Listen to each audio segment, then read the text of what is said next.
का करे बस पारक जालू का करे बस पारक जालू का करे बस पारक जालू का करे बस पारक जालू presented by Atul Music। Birganj के लइका सन के खालू का करे बस पारक जालू का करे बस पारक जालू कोलेया में देखनी हम कालू का करे बस पारक जालू का करे बस पारक जालू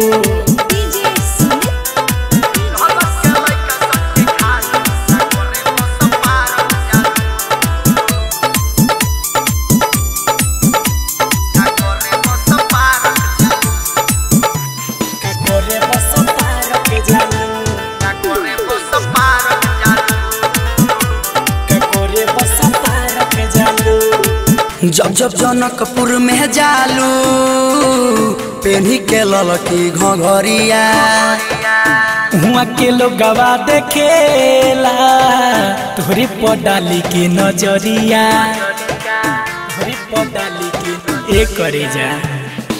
जब जब जनकपुर में जालू पेन्ही के ललकी घघरिया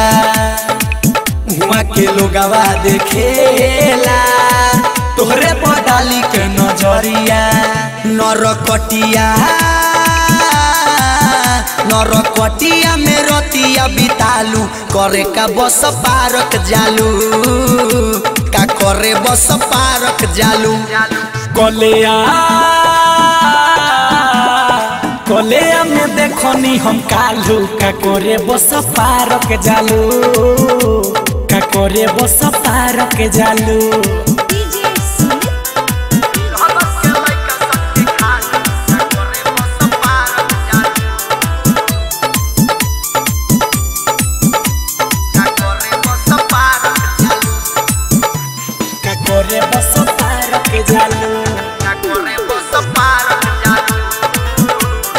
presented by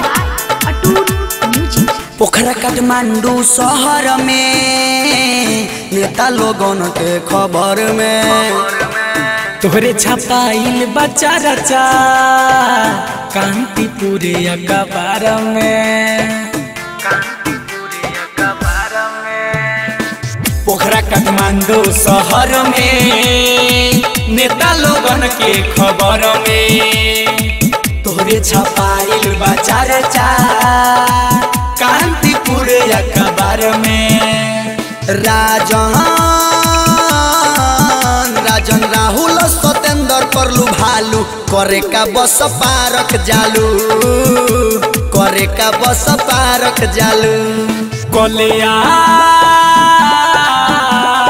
कोलेया में देखनी हम कालू का करे बस पारक जालू